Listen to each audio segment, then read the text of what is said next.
Hey everyone, Rebecca here with the next episode of the Monday Mr. Money Mustache Motivation. Mr. Money Mustache is a popular financial independence retire early blogger, and on Mondays I share a post of his on my channel so that we can keep motivated on our own fire journeys. Today's article is from November 11th, 2014. This is linked in the description box below if you'd like to learn more about Mr. Money Mustache. This one is titled, Are You Giving the Shaft to Your Future Self? Unfortunately for me, one of the concepts I find most annoying to read about happens to be one of those the mainstream financial media likes to write about the most. The hard times that have befallen hardworking Americans and how it is entirely the fault of the system in which we are all stuck. Depending on the day, this same underlying story comes up dressed up in different clothes. The middle class wages have stagnated while keeping the rich earning more, so life has become too tough for us. The cost of living in Expensiveville has grown so high that people can barely scrape by on $150,000 per year. Education has become so costly that students must take out $200,000 loans, which then burden them until at least age 50. Americans are headed for a retirement crisis. Most people are still broke by age 50, which means they will have to work until at least 80, because of course it would be impossible to live on Social Security benefits.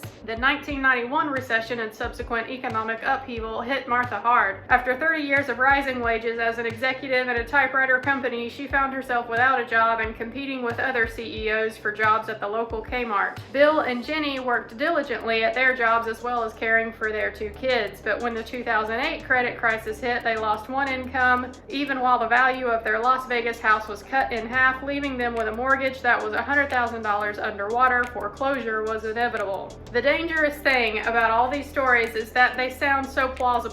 Income inequality has indeed been growing, as have housing prices in expensive cities. We do indeed suck at saving, and executives do sometimes end up falling far down the pay scale in the event of a job loss. But there is one thing that the journalists never say, and that most of us don't like to admit. In almost every tale of financial woe, the real villain is the victim's past self. These people had been giving themselves the shaft for years or decades without realizing it, and it was this shafting that allowed the system to get them down later on. So what the newspaper describes as a medical bankruptcy could in fact be a Caribbean vacation bankruptcy victim who happened to have the bad luck of getting sick when almost out of money. A foreclosure caused by the recession could very well be more attributable to commuting 25 miles to that job for the preceding 10 years in a GMC Tahoe. In fact, if you've ever blown $1 on frivolous spending and years later find yourself $1 short due to the arrival of hard times, it is not the hard times that broke you, it was that dollar blown long ago. All this may sound harsh, but it's really just an expansion of one of my favorite concepts in personal finance, the idea of a present, past, and future self. You're borrowing from yourself. Every financial transaction you make today is not so much a deal with a mortgage company, car dealer, or department store. It's a deal with your future self. After all, when the 20-year-old version of you borrowed $32,000 to buy that fully loaded Honda Accord, who ended up having to pay it back? The past self got the new car with no responsibility, and her successor in the present holds the result, a debt hangover and a car that's now worth only a tiny fraction of the new price. Past you gave present you the shaft, but it goes further than just money. While your life as a baby has everything to do with the random luck of genetic composition and what sorts of parents you were handed, you quickly get the opportunity to start influencing things yourself. By the time you get to my age, almost all of the futures of your daily life, both the jewels and the turds, gifts and shaftings, are things deposited on the conveyor belt of time by earlier versions of you. You have your past self to thank for all of this, but until you acknowledge that, you can never become the generous benefactor that your future self deserves. The tragic comedy of rich country recessions. Every 10 years or so, our furiously strong economy takes a very short breather. Instead of setting a new all-time record for economic output every quarter, sometimes it only matches its previous all-time record. This is called a sluggish economy, and we usually fire the president over it. Sometimes it even goes down a percentage point or two. This is called a severe recession. Millions of us lose our homes, and we fume about how irresponsible the bankers and politicians were for lending us so much money before taking away our jobs. What they are missing, of course, is how ridiculously vulnerable we all made ourselves back when the times were good. Now is the time to stop the shafting. Suppose you've just graduated into this booming economy and scored yourself a great job. Sure, you have some student loans, but they are easily dwarfed by your new big city salary. Do you celebrate by buying a car, a house, adopting a couple dogs, getting married, and immediately having several kids like everybody else does? Holy shit, no. A new graduate with outstanding student loans is like a person riding a unicycle in November just before the start of an icy winter. Balance is tricky, but it can be done. The pavement is dry now, but you know the ice is coming. So, do you jack up the seat of the unicycle another 20 feet and balance a few fire juggling elephants atop a broomstick which extends from your hat? Do you open a can of grease with your other hand and squeeze some onto the tire of the bicycle and then start pedaling through town to go see if you can find a half pipe to bust out a few front sides?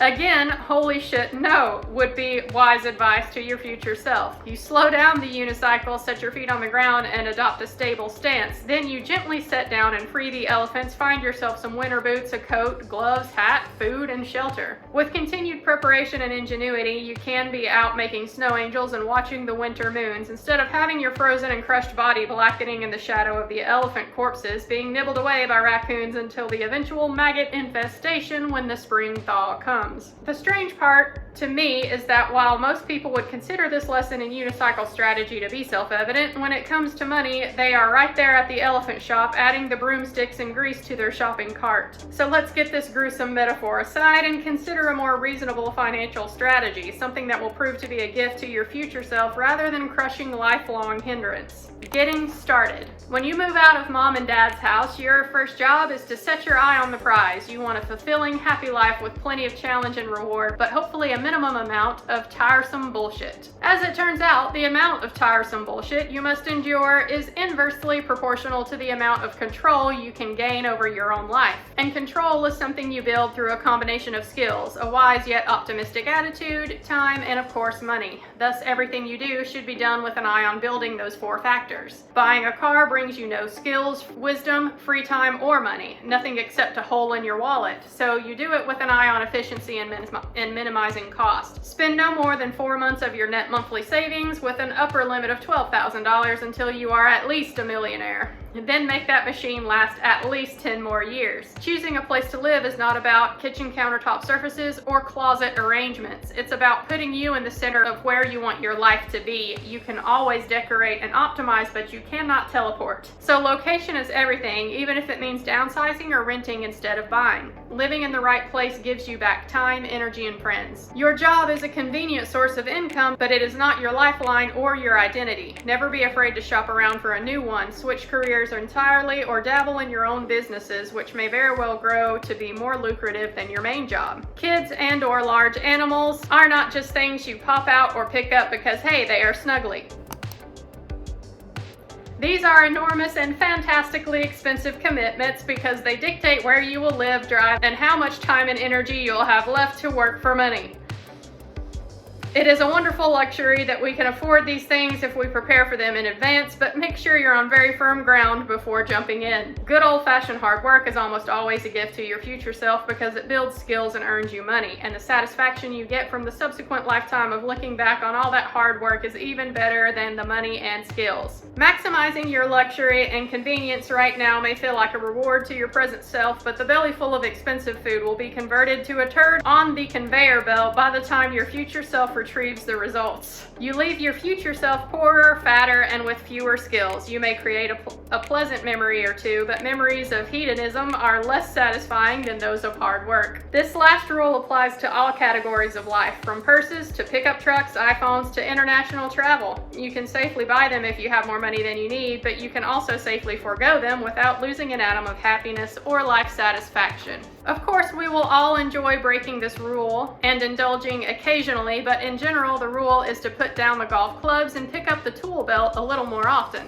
The reward at the end. You could live your life as described above, and it would still be a fine, deeply satisfying existence. By building strength and character, you design away the worry and whining that dominates modern life. It's simply the right way to live, but there's pleasant little side effect. Standing here in the future and unwrapping all these gifts as they come off the belt. I've always been almost pathologically focused on creating a better future for myself and anyone who happens to be along for the ride. I endured 4 years of relatively horrible engineering classes because I knew they were the ticket to a good job. The happiness of the resulting jobs easily made up for all of that hardship, but I was already looking ahead at the next step, how to invest all that money to make the future even better. Every beer foregone, barbell lifted, bike pedaled, and fence post hole dug through hard soil and hot weather was done with the benefit of the future self, at least partially in mind. But suddenly I have noticed that I am that future self, and the rewards keep piling up. This bonanza of gifts from the past has been ongoing since about age 21, and yet I still have 60 years to live.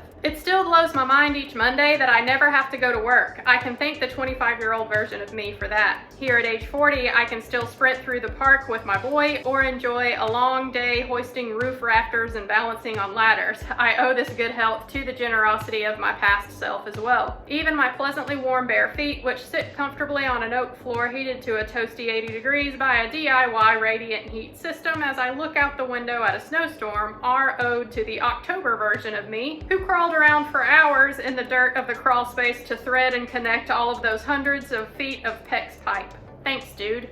The rewards are great, but the very act of giving, both to yourself and to others, is just as great. So with that in mind, I'm going to fold up this computer and get back to work, sending some more gifts into the future.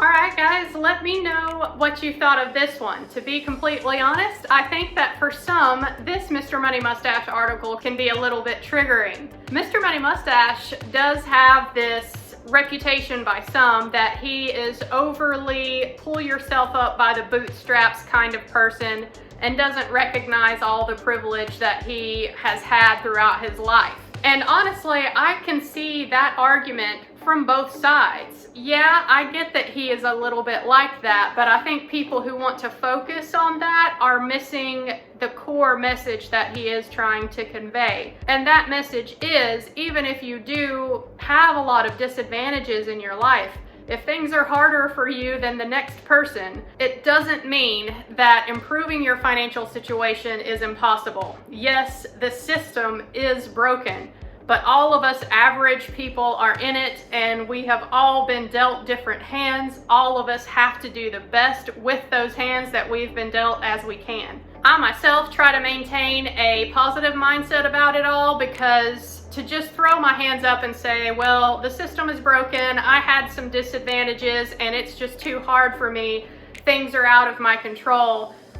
I don't like anything that makes me feel like I am out of control or have no choice about my situation. I am just a person that thinks that there is something that we can do better. And this article especially resonated with me because as I'm reading it, I'm thinking about past me, who really lacked the financial knowledge to make smart choices. Present me is having to pay for that.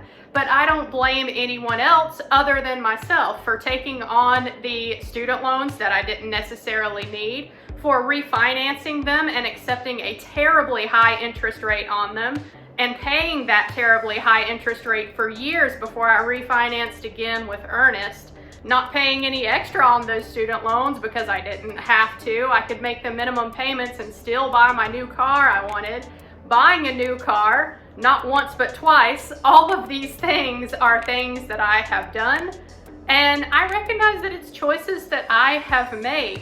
And just because I may not have always had the financial knowledge that I have now, doesn't mean that I'm blaming anyone else for that. Those were my choices that I made, so here I am handling that while simultaneously trying to improve my financial future as well. And that is what I like about Mr. Money Mustache. Yes, he is kind of pick yourself up by the bootstraps mentality, but I like that mentality. I am a person that resonates well with. Sure, there are things that are out of my circle of control that I can't change, but I still believe that I have enough skills and knowledge now that I should be able to change my financial future for the better. So yeah, that's my thoughts on this article. Let me know what you thought down in the comments section down below. I know that there are a lot of people out there that don't even look at anything having to do with Mr. Money Mustache. They just immediately write him off because he's privileged. But again, I think those people are kind of throwing the baby out with the bathwater. That's just my opinion, but let me know what you thought of this article down in the comments section below. I will link to all the other Mr. Money Mustache articles that I have read at the end of this one, and I'll see y'all next Monday for the next episode. Thanks for watching, guys. Bye.